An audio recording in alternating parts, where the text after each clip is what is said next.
قسمت کا لکھا ہوا ہر شخص کو ملتا ہے، یہ بات طے ہے۔ مجھے اور آپ کو وہی مل رہا ہے جو ہماری قسمت میں لکھا ہے، اس سے ایک حبہ بھی، ایک دانہ بھی کم نہیں ملے گا اور ایک زیادہ نہیں ملے گا۔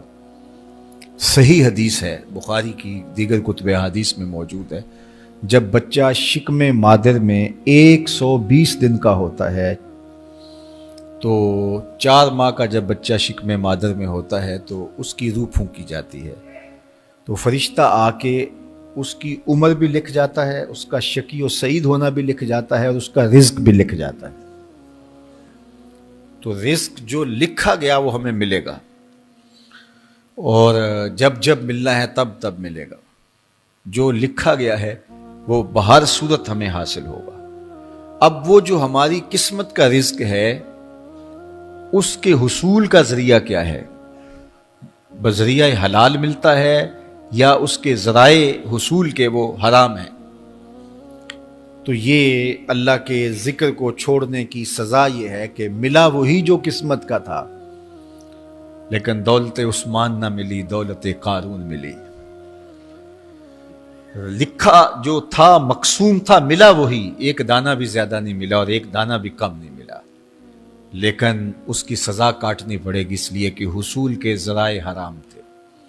تو حضرت اکرمہ رضی اللہ تعالیٰ عنہ فرماتے ہیں کسبن حرامن، تو معیشت تنگ کیسے ہوتی ہے؟ بندہ کہتا ہے کہ یہ تو بڑا کما رہا ہے لیکن کما بذریعہ حرام رہا ہے۔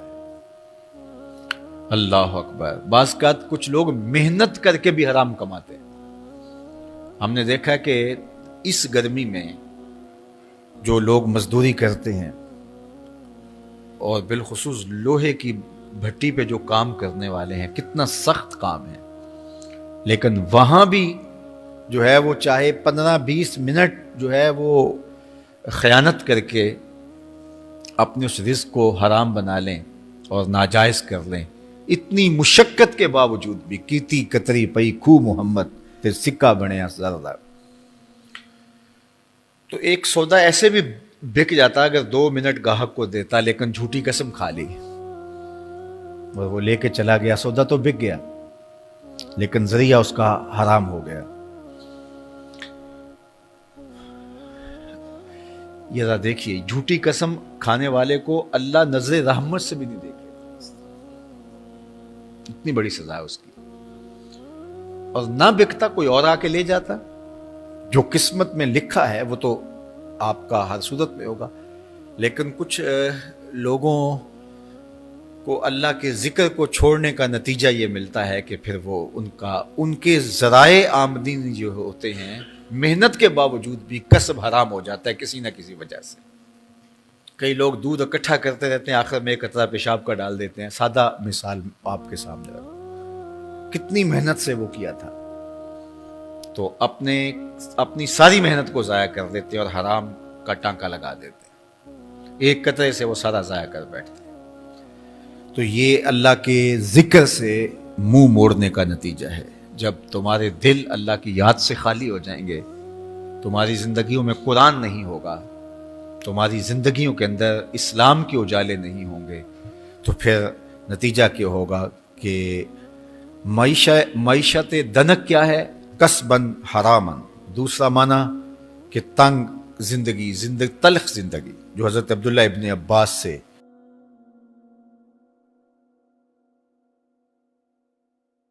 یہ امت خلیفہ بلا فصل، خلیفہ اول، امیر المومنین حضرت سیدنا ابو بکر صدیق رضی اللہ تعالیٰ عنہ کی مرہون منت ہے، ان کی احسان مند ہے۔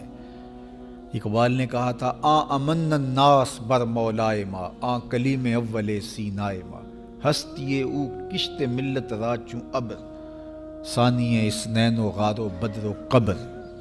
کہتے ہیں کہ وہ شخص جس نے ہمارے آقا و مولا پہ سب سے زیادہ احسانات کیے، اور میرے آقا کریم نے ارشاد فرمایا میرے اوپر جس نے بھی کوئی نیکی کی میں اس کا بدلہ چکا دیا دنیا پر ہی، لیکن ایک ابو بکر ایسے ہیں جن کی نیکیوں کا بدلہ قیامت کے دن رب ہی چکائے گا۔ یہ حضور علیہ السلام نے ارشاد فرمایا۔ اور پھر میں ما نفعنی مال احد قط، ما نفعنی مال ابی بکر مجھے کسی کے مال نے اتنا نفع نہیں دیا جتنا ابو بکر کے مال نے نفع دیا. اپنا سب کچھ حضور کی راہوں میں نچھاور کر دیا، مال پیش کیا، جان پیش کی، اولاد پیش کی، وقت دیا، ایک ایک سانس حضور کے نام کر دی. کہتے ہیں حضور علیہ السلام کا سایہ نہیں تھا، لیکن ابو بکر رضی اللہ تعالیٰ عنہ سایہ بن کے حضور کے ساتھ رہے، سائے کی طرح حضور کے ساتھ رہے. بدر کے ساتھی، حضر کے ساتھی، سفر کے ساتھی، غار کے ساتھی، حد ہو گئی مزار کے ساتھی. اللہ اکبر. ایک دن حضور ایسے نکل رہے ہیں مسجد نبوی سے تو کوئی لوگ داخل ہو رہے تھے، تو حضور کے دائیں ہاتھ میں ابو بکر کا ہاتھ تھا، بائیں میں حضرت عمر کا ہاتھ تھا. تو حضور ایسے دونوں کے ہاتھ پکڑ کے باہر نکل رہے تھے، تو کسی کو اندر آتے دیکھا تو اس کو دیکھ کر کے کہا قیامت کے دن ہم قبروں سے یوں ہی اٹھائے جائیں گے، میرے دائیں ہاتھ میں ابو بکر کا ہاتھ ہوگا، بائیں ہاتھ میں عمر کا ہاتھ ہوگا. اللہ اکبر. سیدہ کہول اہل الجنہ، جنت کے بوڑھوں کا سردار کہا. ابو بکر فی الجنہ، جنت کی بشارت دی. عشرہ مبشرہ میں سے پہلا نام حضرت ابو بکر رضی اللہ تعالیٰ عنہ کا ہے.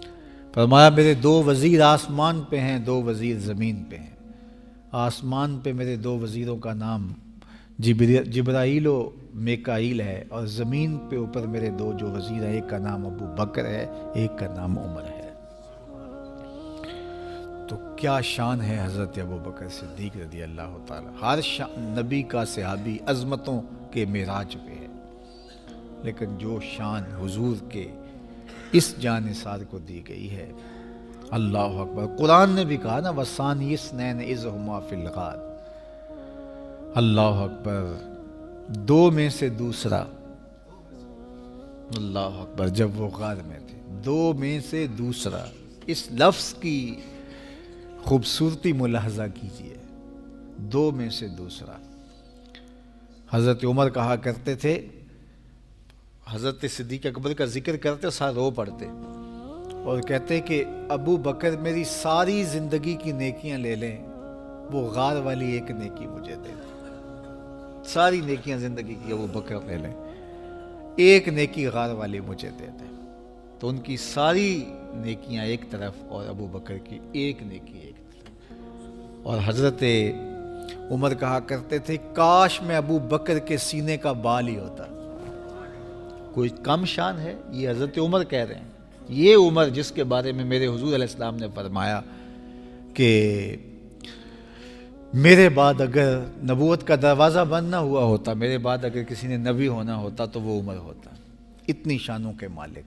ان الشیطان یفر من ظل عمر، شیطان عمر کے سائے کو دیکھ کے بھاگ جاتا ہے.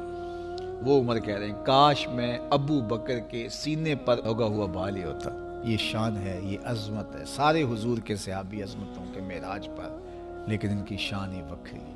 کسی پنجاب شاعر نے کہا کہ سارے یار نبی دے سونے، نہیں کوئی اینا یاراں ورگا، نہ کوئی ہویا نہ کوئی ہوسی، اینا جان نثاراں ورگا، نہ اس دھرتی پیدا کیتا، اینا یاراں ورگا، اعظم شان صدیق کی دساں اکو یار ہزاراں ورگا. وہ عظمتوں کی کس معراج پہ امن الناس بر مولائے ماں، کلیم اول سینائے ماں، ہستی او کشت ملت راچو ابر، ثانی سنین و غار و بدر و قبر. بدر کے بھی ساتھی، قبر کے بھی ساتھی، مزار کے بھی ساتھی، غار کے بھی ساتھی. اور کھیت اسلام کی کھیتی کے لیے ابر بہار کی طرح برسے اور سیراب کر گئے. اور اس امت کے لیے انہوں نے جو کام کیا وہ انہی کا مقصوم